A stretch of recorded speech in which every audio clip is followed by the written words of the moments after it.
Bonjour à tous, petite vidéo rapide là, j'ai pas trop le temps, hein, donc ouais, je fais pas beaucoup de vidéos, j'en fais juste comme ça de temps en temps, mais bon, parce que quand même il s'est passé des choses.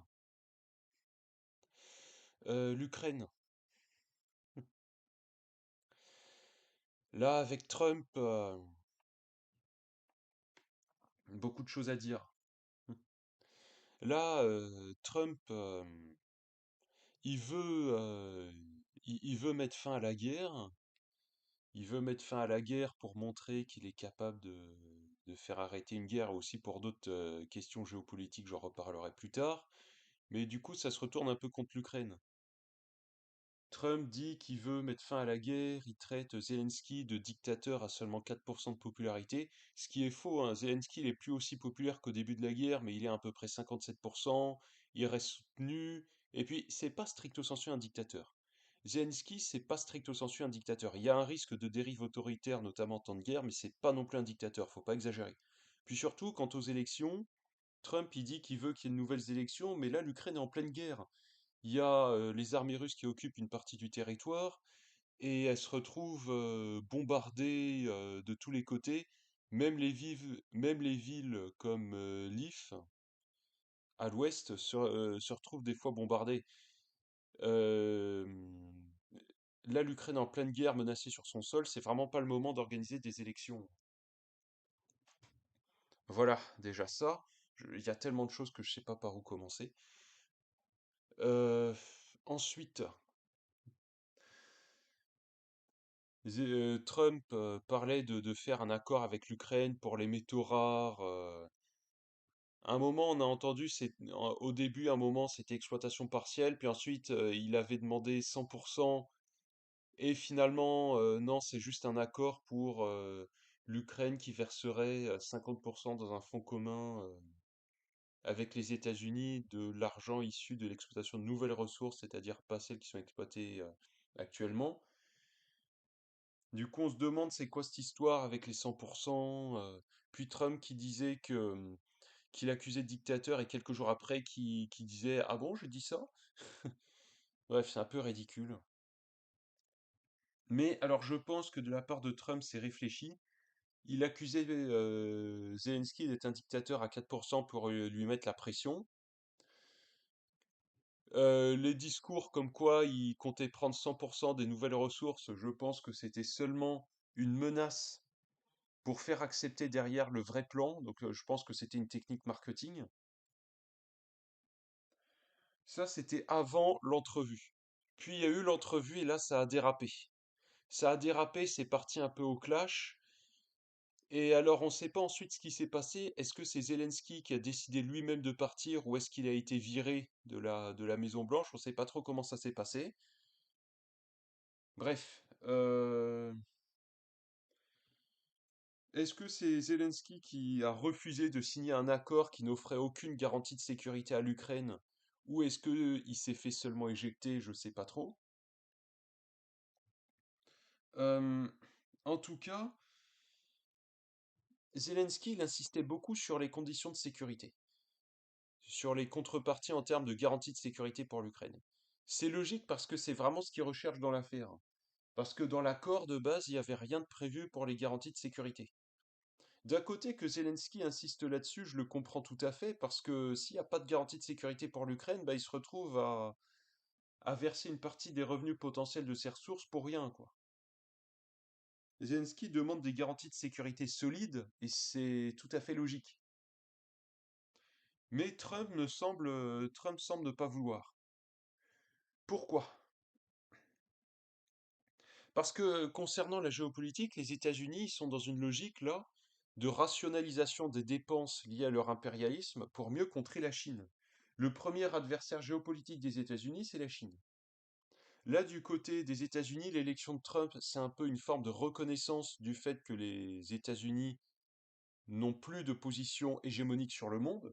L'élection de Trump, c'est un petit peu une reconnaissance de ce fait-là par les États-Unis. Et du coup, la tactique des États-Unis, enfin la stratégie plutôt des États-Unis, la stratégie des États-Unis, ça va être d'empêcher la Chine de prendre le leadership mondial et d'essayer de se maintenir une position de superpuissance continentale. Pour ça, il faut d'abord se tourner contre la Chine, quitte à normaliser leurs relations avec la Russie. Parce que ce que fait Trump ici, à mon avis, c'est tendre la main vers la Russie pour pas pour essayer de fragiliser sa relation avec la Chine. Le but des actions de Trump, c'est de normaliser les relations avec la Russie pour pas que la Chine ait la quasi-exclusivité. Le but de la normalisation le but de cette tentative de normalisation, c'est d'abord tourner contre la Chine. Après, voilà. Par rapport à ce qui s'est passé suite à la rupture sino-soviétique, je pense pas que ça va aussi bien marcher parce que, à l'époque, les États-Unis avaient exploité des tensions déjà existantes entre la Chine et l'URSS suite à la rupture sino-soviétique en tendant la main au plus faible pour isoler le plus fort. Donc à l'époque, tendre la main à la Chine pour isoler l'URSS. Sauf que là, il n'y a pas eu de rupture sino-russe pour l'instant. Du coup, ça va pas aussi bien marcher, je pense. Les États-Unis peuvent tout au plus espérer une certaine normalisation, mais pour moi, ça vient trop tard. Après tout ce qui s'est passé, l'OTAN qui continue à avancer à l'Est, la Russie d'abord considérée comme un adversaire, et les tensions suite à l'annexion de l'Ossétie du Sud en Géorgie, suite à l'annexion de la Crimée, les sanctions mutuelles, puis la guerre. Là, la Russie va plus faire confiance aux États-Unis. C'est avant la Géorgie qu'il aurait fallu que les États-Unis changent de politique vis-à-vis de la Russie, sauf que là, je pense que c'est trop tard. La Russie pourrait accepter une détente avec les États-Unis. Bon, juste une petite interruption là qu'il y a eu. Euh, où j'en étais? Euh,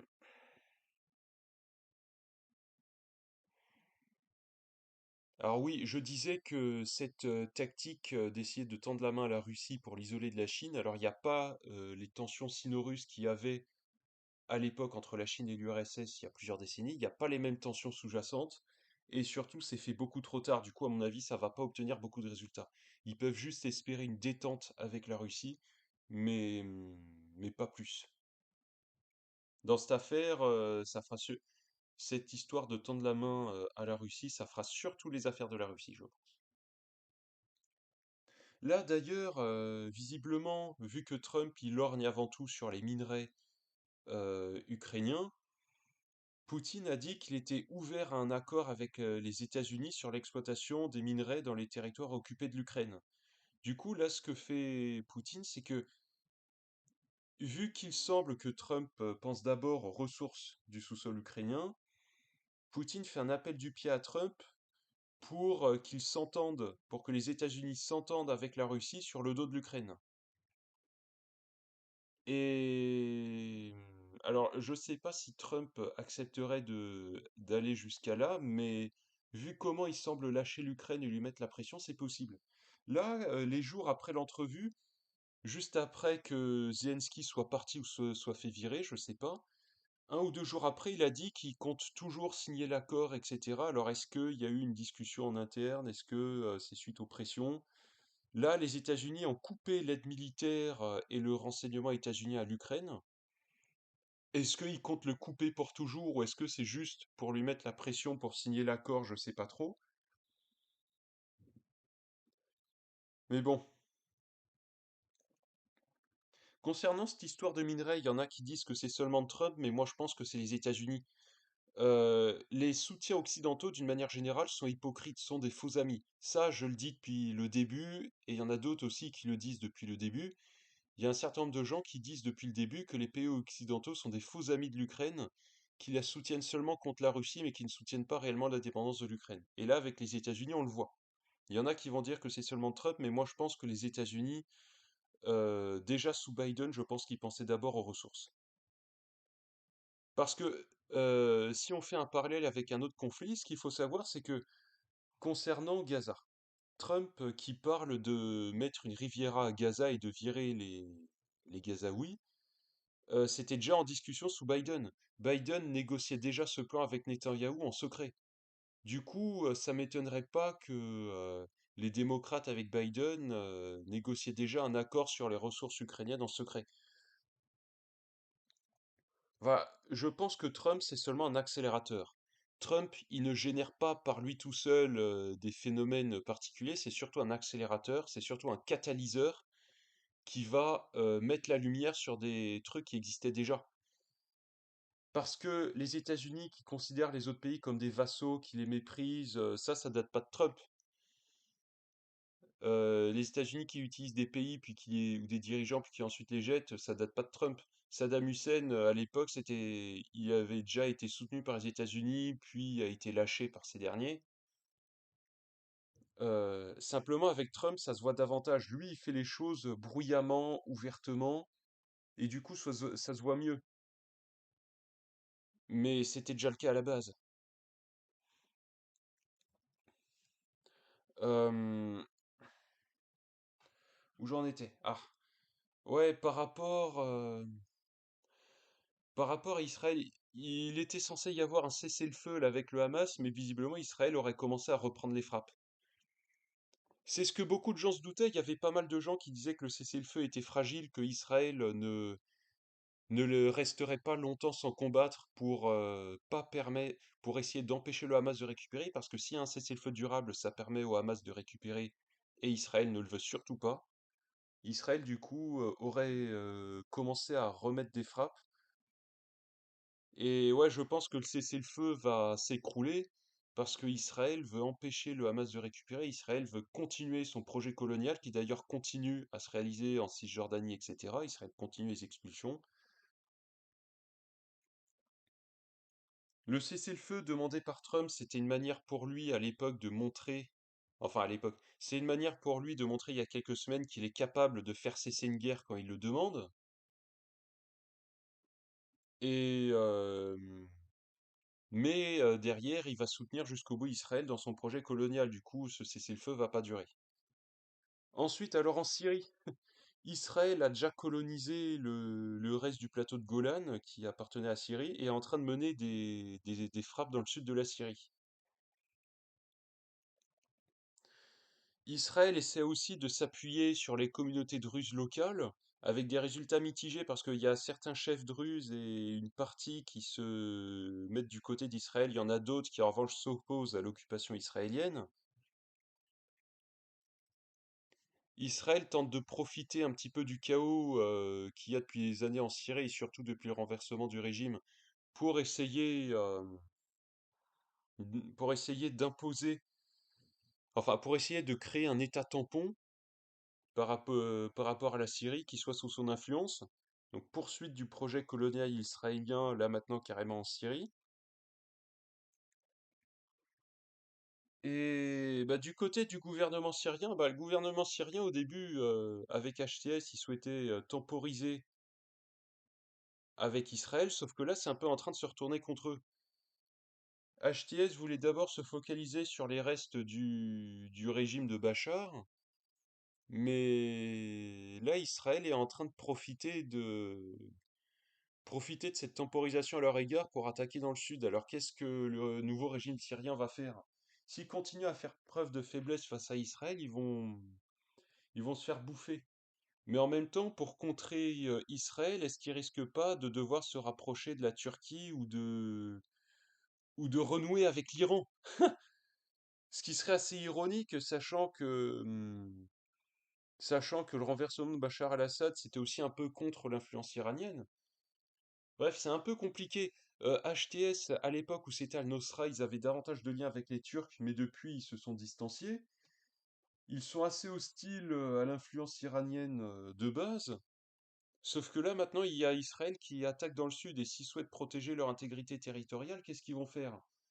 Parce que est-ce qu'ils ont les moyens seuls de s'opposer à ce que fait Israël? Je sais pas trop parce que j'ai pas beaucoup d'idées sur les forces exactes en présence, en termes quantitatifs et de force, quoi. Je connais le nom des acteurs et les intérêts géopolitiques de base, mais je sais pas trop pour les détails. En revanche,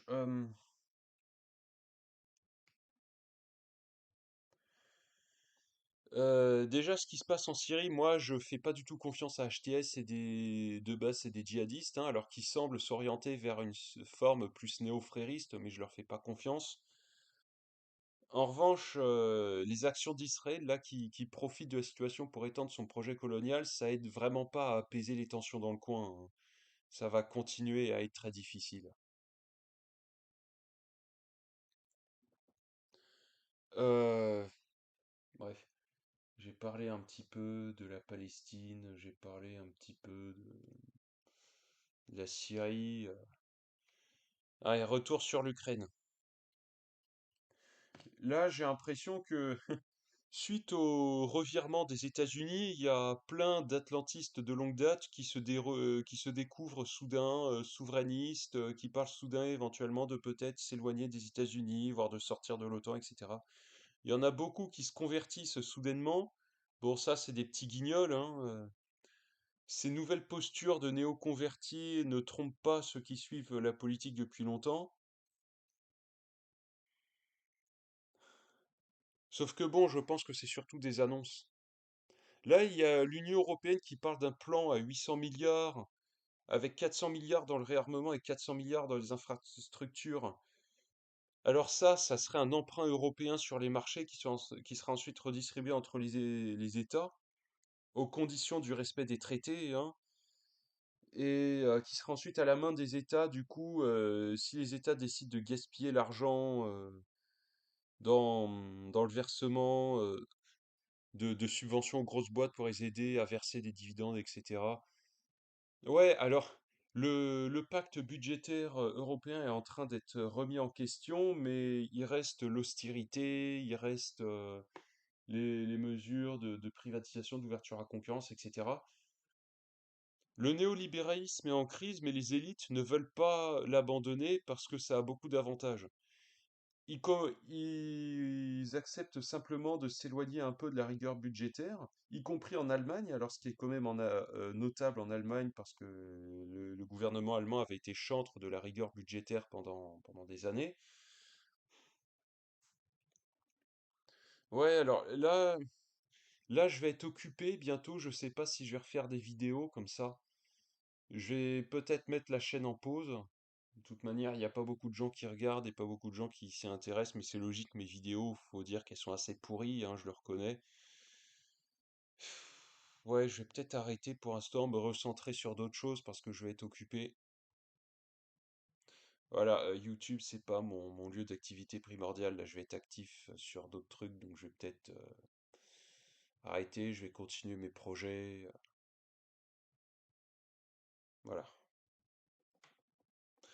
Euh, alors, je réfléchis, est-ce qu'il n'y a pas d'autre chose à dire?